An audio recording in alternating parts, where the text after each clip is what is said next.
I'm the Gangster Nerd. And this right here is the IWGP Heavyweight Championship for New Japan Pro Wrestling. This is one of the best looking, most prestigious titles in professional wrestling. And unfortunately, it's not going to be around too much longer.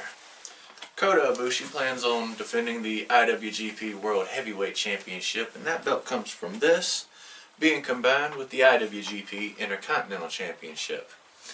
And that's okay. But unfortunately, this right here is going to become a thing of the past. So I decided, why not look at the silver lining? I'm Walt, the most gangster nerd on YouTube, and this is Unifying, the IWGP World Heavyweight Championship. IWGP Heavyweight Championship is one of the most prestigious and important championships in all of professional wrestling. Some of the greatest professional wrestlers of all time have held it, and it's been defended in some of the greatest wrestling matches of all time. It is historical, pivotal, traditional, institutional. There really ain't enough adjectives to describe it. You also have the IWGP Intercontinental Championship, a title that you would think sits underneath the Heavyweight Championship, but in all reality, it's just as important. Like the Heavyweight Championship, it's been defended in some of the best matches of all time by some of the greatest wrestlers of all time. For example, it was actually defended in the main event at Wrestle Kingdom 8. To qualify that, has the WWE Intercontinental Championship ever been defended in the main event at WrestleMania? No. WrestleMania 6, Hulk Hogan versus The Ultimate Warrior does not count. The Intercontinental Championship was actually vacated after that. Kind of the opposite of a title defense. On January 4th, 2020, Tetsuya Naito would defeat Jay White for the IWGP Intercontinental Championship. Tetsuya Naito would later face Kazuchika Okada and would defeat him for the IWGP Heavyweight Championship, in effect becoming the very first IWGP double champion. This was a very big deal at the time, as it had never been done before. He would surprisingly lose both titles to Evil at Dominion 6, which nobody really seen coming or wanted. But he would win them both back about a month later, much better than having Evil as a champion. Tetsuya Naito would be IWGP double champion for about 11 months before he lost it to Kota Ibushi at Wrestle Kingdom 15. However, we found out March 4th, 2020 would be the final defense of both of these championships, the IWGP Heavyweight and Intercontinental Championships respectively, as these titles would be unified into a IWGP World Heavyweight Championship, with Kota Ibushi being both the final champion for each of the previous championships and the inaugural champion for the first championship. There's been some backlash for this decision. There's conflicting information about. Some sources are saying the new IWGP World Heavyweight title will carry the lineage of both titles going forward. Others are saying that this will have a completely new legacy. I know I just really liked both of the old titles and didn't want to see them go. But I think I've found the silver lining to this situation.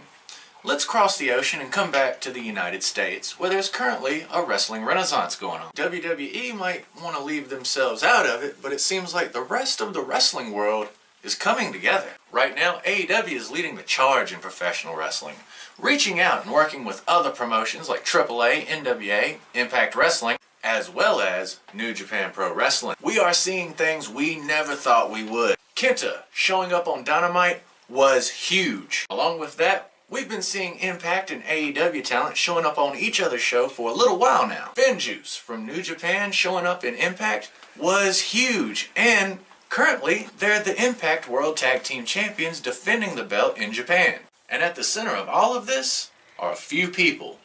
Tony Khan, the founder of AEW.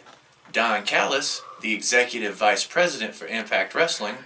And Kenny Omega, who is perhaps the best wrestler in the world. Tony Khan seems to have a vision for wrestling. Don Callis knows wrestling, and Kenny Omega is wrestling. It's quite a time. Now, the NWA Women's Championship and the AAA Mega Championship have been defended on AEW. Along with that, the storyline of Kenny Omega cheating to beat Jon Moxley and win the AEW World Championship, and then fleeing with Don Callis back to Impact to beat in an Impact pay-per-view was a coup. Kenny Omega would team up with the Good Brothers, Carl Anderson and Luke Gallows, and this is made even better when you know that Kenny Omega was in Bullet Club with both of these individuals.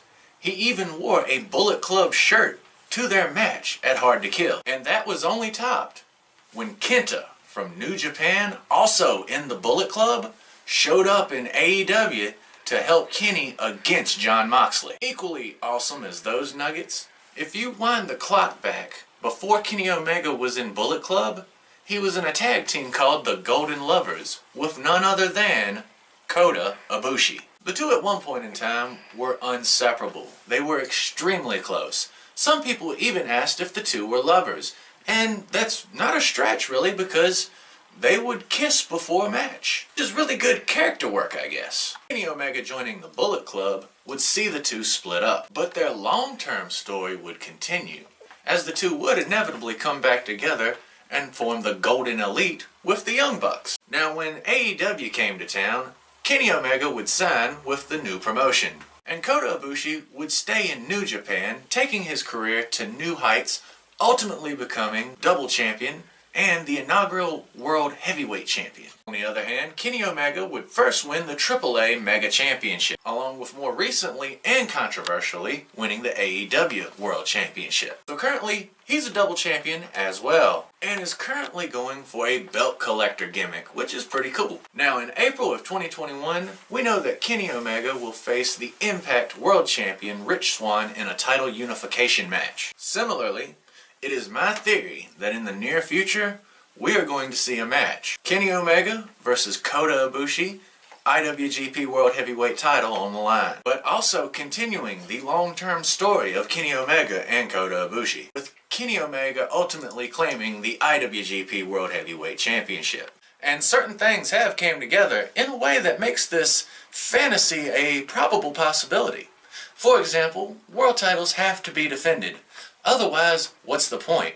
Kenny Omega has been defending his AEW and AAA Mega Championships. Now, if he were to defeat Kota Ibushi for the IWGP Double Championship, he would have to defend both championships as Tetsuya Naito and Kota Ibushi did, along with having to defend the AEW and AAA Championships and the Impact Championship should he win it. If there is only one IWGP Championship belt to defend, this will make things infinitely easier, even though we don't know what this championship looks like yet. And this is the silver lining, or should I say the golden lining, to Kota Ibushi unifying the two IWGP titles. It's all leading up to wrestling history.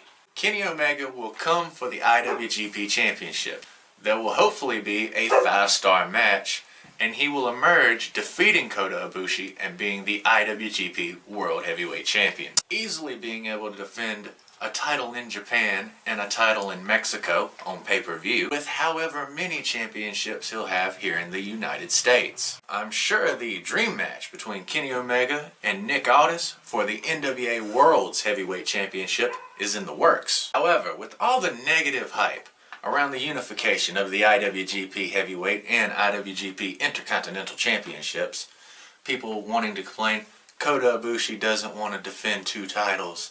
No, this is setting up wrestling history, and y'all should be grateful that we're around to see this happen. So, I hope you have enjoyed that as much as I enjoyed making it for you.